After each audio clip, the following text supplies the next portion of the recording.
And for the last session, you heard about the perspectives from the large and heavy lift launch providers.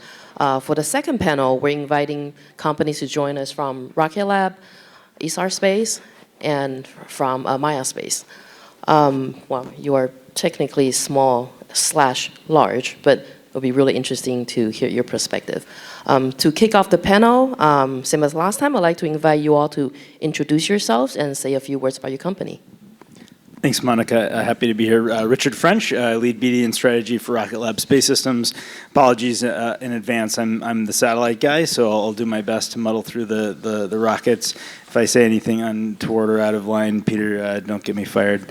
So yeah, Rocket Lab, end-to-end space company, publicly listed. We are the global leader in dedicated small launch with Electron. We're developing the Neutron medium lift launch vehicle. Huge progress on all those fronts. We just had our 54th launch last night of Electron. Beautiful launch for those that monitored. We've had great progress on our Neutron launch vehicle with hot fire testing progressing. We're at full power on the Archimedes engine and multiple serial numbers going through development and qualification, along with qualification of the rest of the vehicle, on target for a mid-2025 test launch.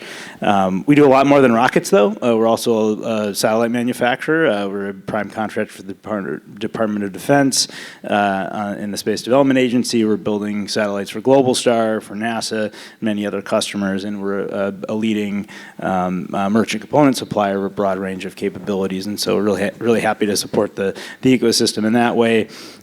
We had a record quarter in quarter two, our first $100 million quarter, so really strong financials. The markets are treating us well right now, and so stay tuned to earnings, I think, on the 12th for our next quarter. So yeah, happy to be here.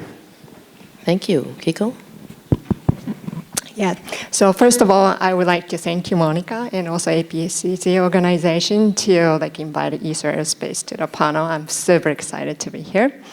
So I'm Keiko, Sales Director Asia of Isar Aerospace. And Isar Aerospace is a 100% privately funded European launch service provider. And our mission is to provide independent, flexible, and orbital flexible, and also reliable and cost-effective launches for the global customers.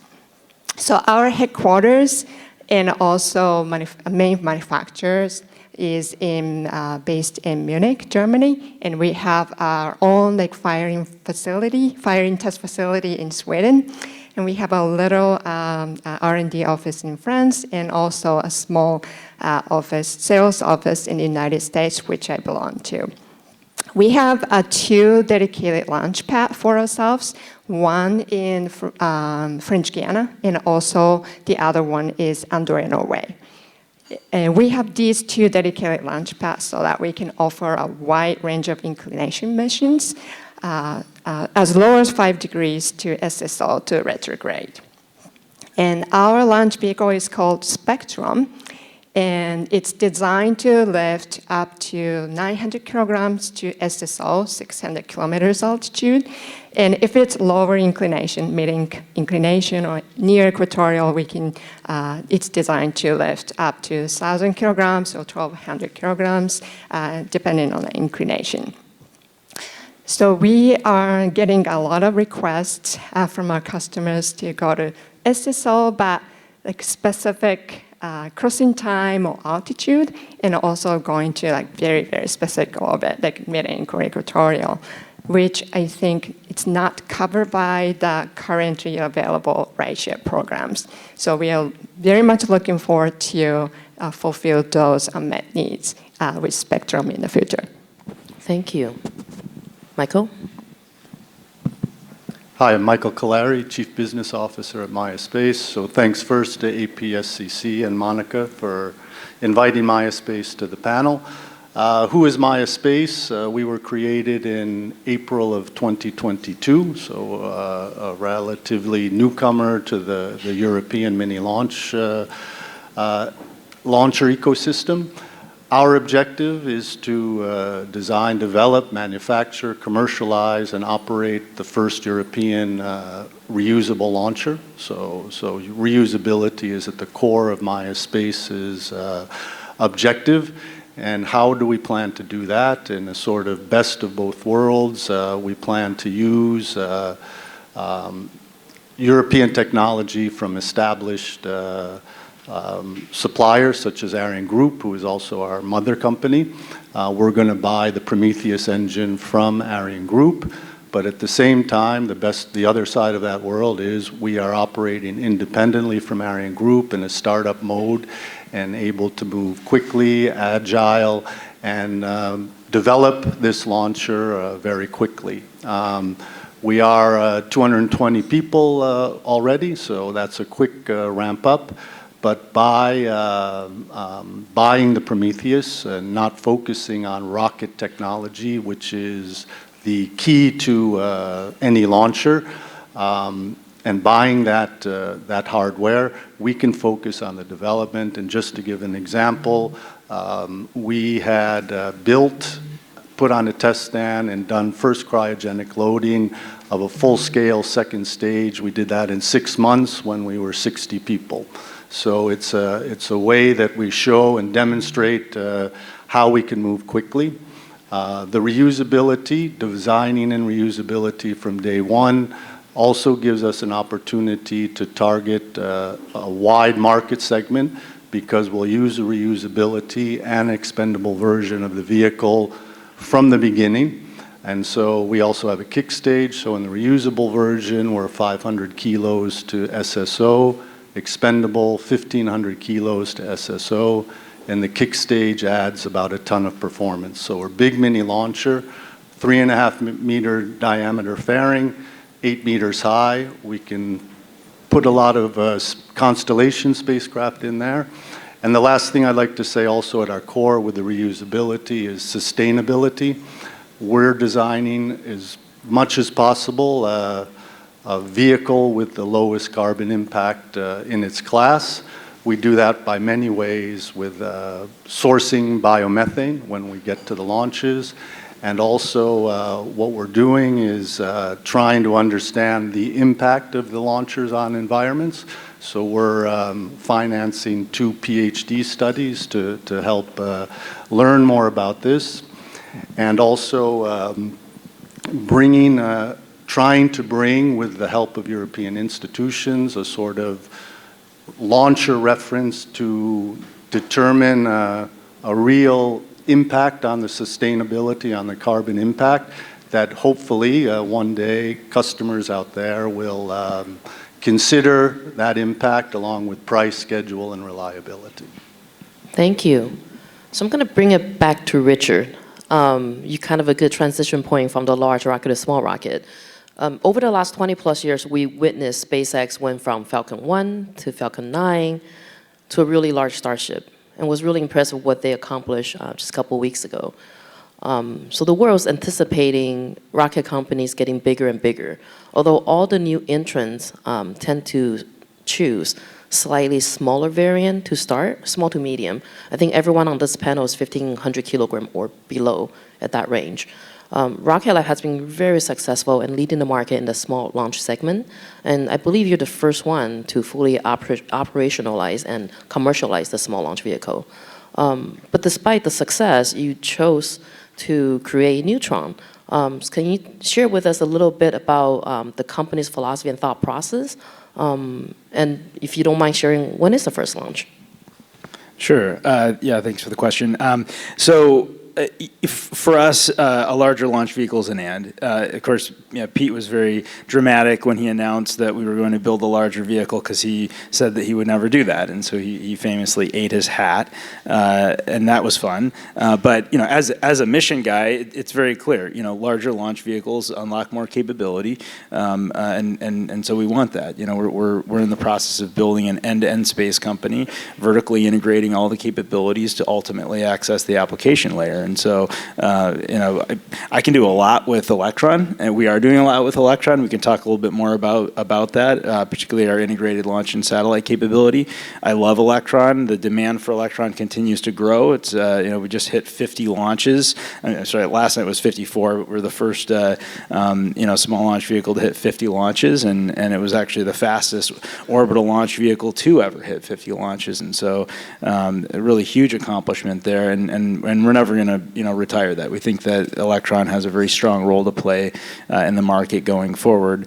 But yeah, the larger launch vehicle is very important to us. It's strategic to our broader ambitions. It's clear that there's a huge opportunity to service constellations and national security and civil space and other traditional customers with that class of vehicle. So we're going to bring it to the market, and we'll have our first flight by middle of 2025. Thank you. Michael, why did you guys choose your size, class, and reusability from the get-go? Well, I think, as I mentioned, by designing and reusability from the beginning and introducing the expendable version very quickly into our launch plans, we cover a market segment from a few hundred kilos up to 2,500 kilos in SSO.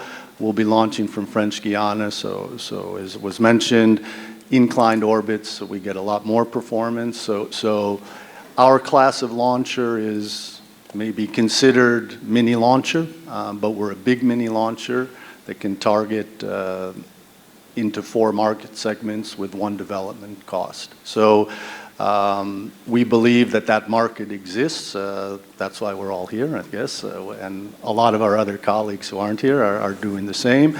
And in this region, specifically with APAC, we see a lot of proposals, a lot of need for very specific orbits in our launch range that are very clear targets for us to give them a very specific and unique and bespoke launch service.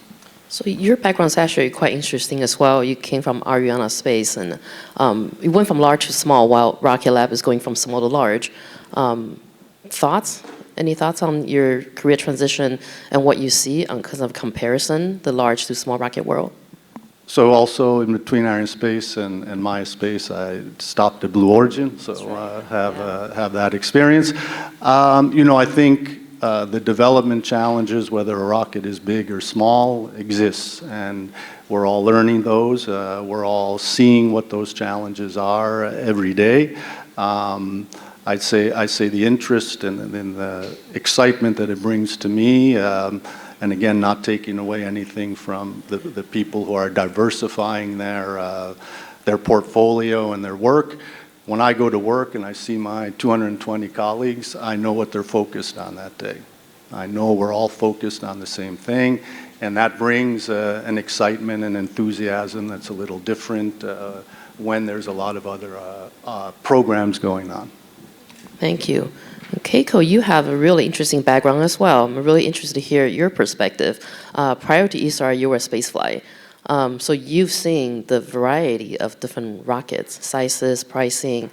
What are some of the recent trends? I mean, what do you see as a future for a small rocket? Is there really a future, especially given a lot of the recent setbacks in the small launch industry?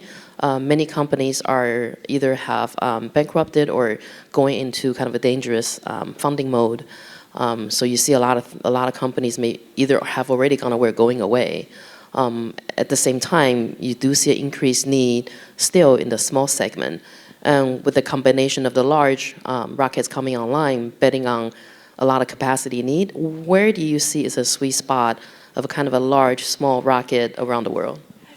It's a very difficult question, but I think that the former panel people are talking about the variety of launch needs are coming. So I see that coming. For example, smaller size is CubeSat, 12U or 6U constellations coming, and they're working on the mass production phase right now, and they'll start launching the bulk of satellites at once later 2026 or 27 period, and I see the medium size, like small microsats, like 100 kilograms or 200 kilogram satellite constellation, customers are working on the mass production currently and start launching 4 or 6 satellites at once in one launch. So those are the perfect sizing for the spectral launch vehicle. And we have a modular dispenser and integrate all the different type of satellites in a different ways in one launch. And that's what we are focusing on, and also we're excited to support those missions. Thank you. Where do you see pricing? How do you, especially with Starship coming online, they're advertising supposedly $100 per kilogram, which is quite a pricing number. I kind of want to get each of your view. Are you concerned? What is your company's position or strategy for that? Maybe start here. Yeah, you can't really, it's not apples to apples to compare just $1 per kilogram on different launch opportunities, ride share on a Falcon 9, whatever the supposed capacity of Starship will be let at. I don't think any of us really know, right? How many launches of Starship does it take to land a human lander system, and when is that happening? We're not meeting our commitments right now on the human exploration program, and that's going to take up a certain amount of capacity.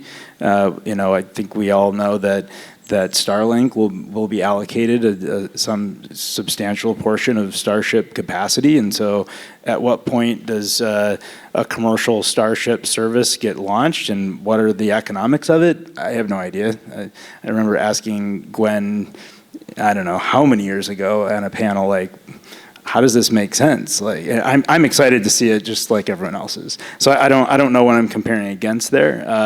I can tell you that from a dedicated launch perspective on Electron, we've seen our ASPs go up. We see that people value the service that we provide, whether it's a short schedule. We went from contract to launch in 10 weeks. Was it 10 weeks? I think it was 10 weeks on the launch we just did last night. So absolutely incredible turnaround. I might have that wrong. I think it's 10 weeks. Maybe Peter, you can check me. It's impressive, anyways. Let's see, there's my first strike.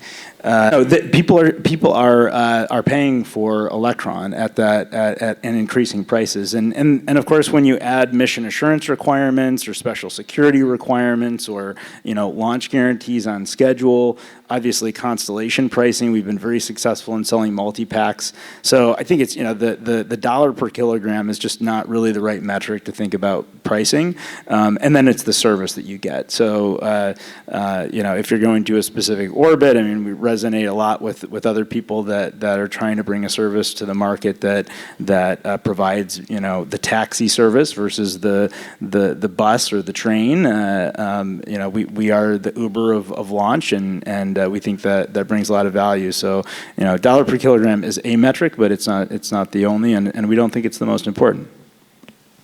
Thank you.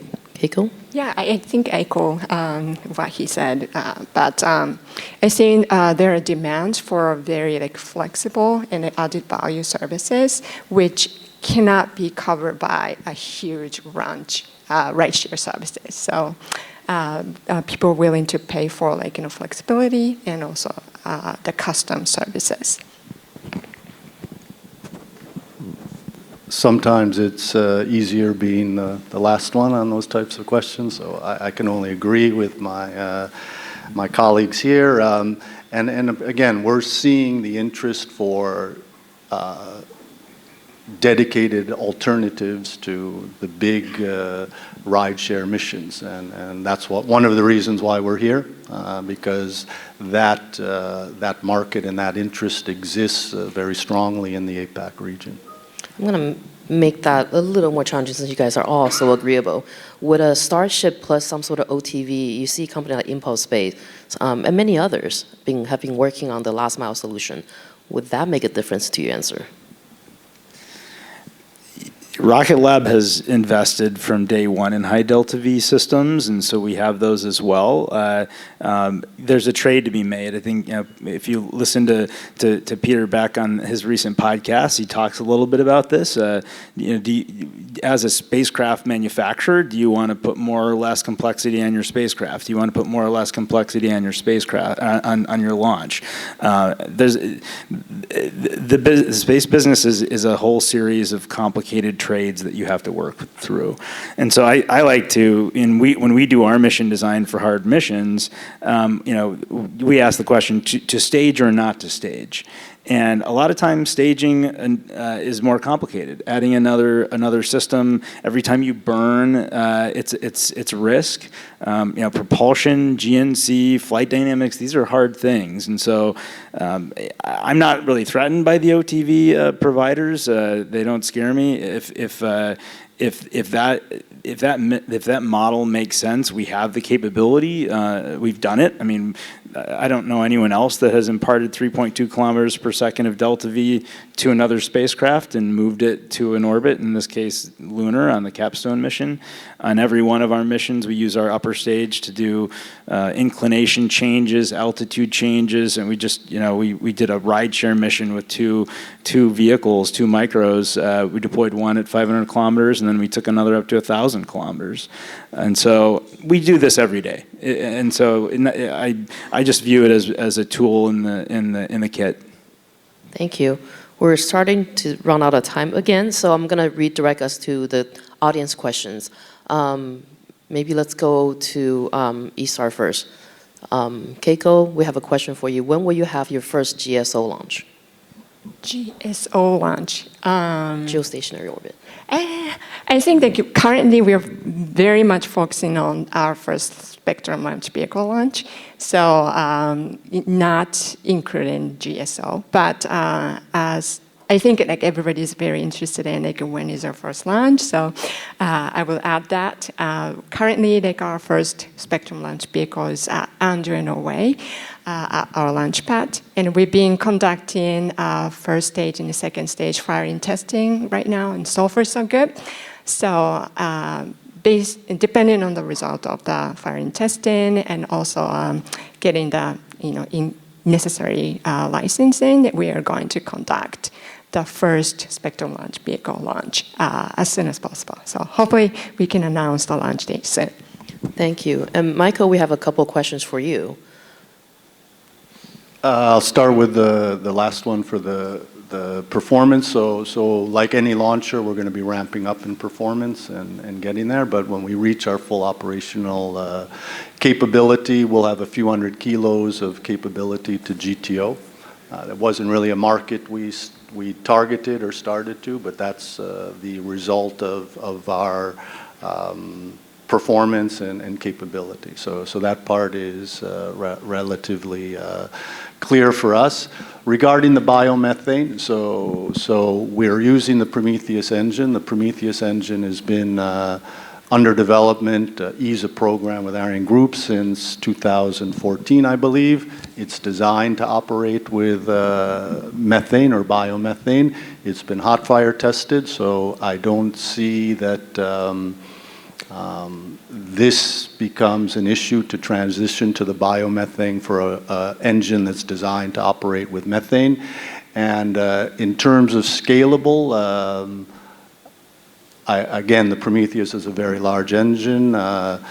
Vivian from MaiaSpace mentioned that that engine could be used in a larger launch vehicle, so I don't think there's any issue in terms of scalability, and certainly using the Prometheus engine built to be scalable and use on bigger launchers. I don't think this is an issue right now.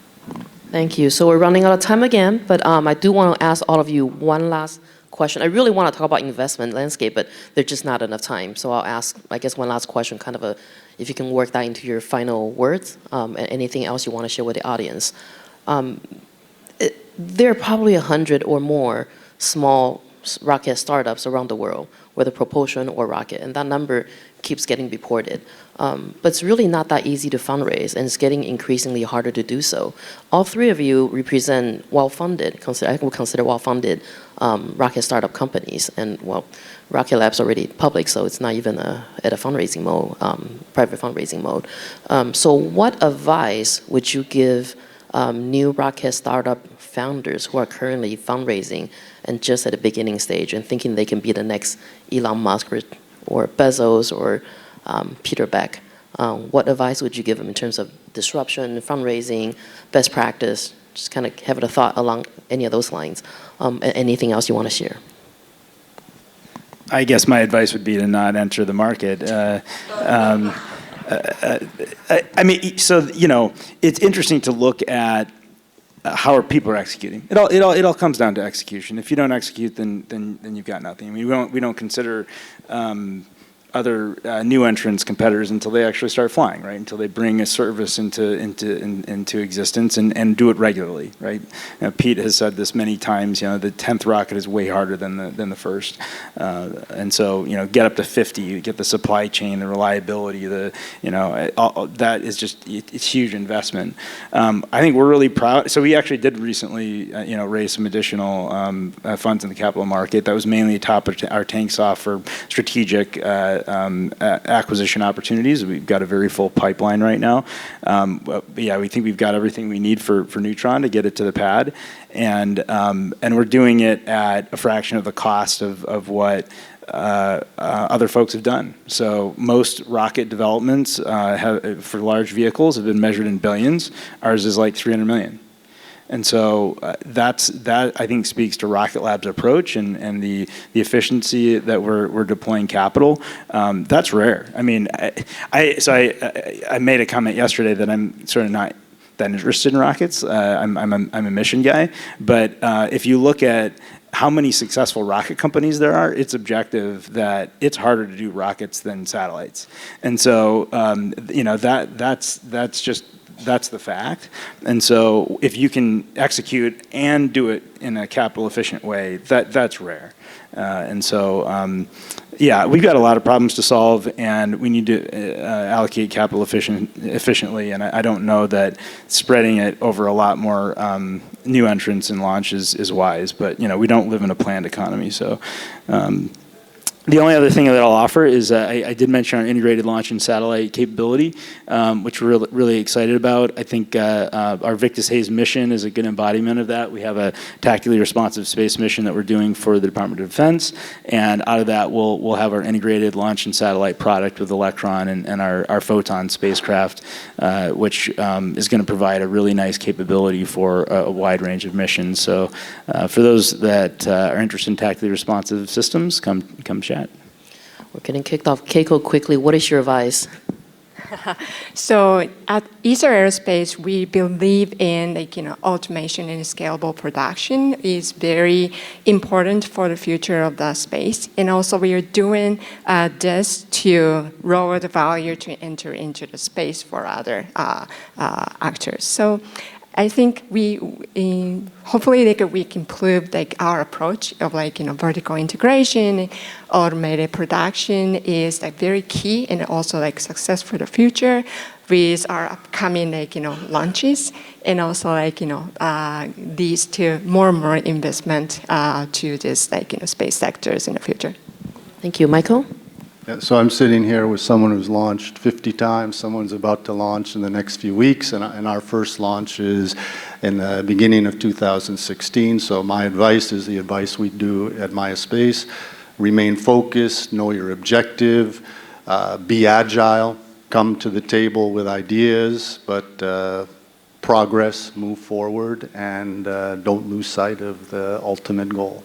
And just to end, my colleague Laurel and I are here for the rest of the day, so if anyone has any questions, wants to learn more about MaiaSpace, we're around. Thank you. We're standing between the coffee break and the audience, so thank you all again for sharing your insights with us.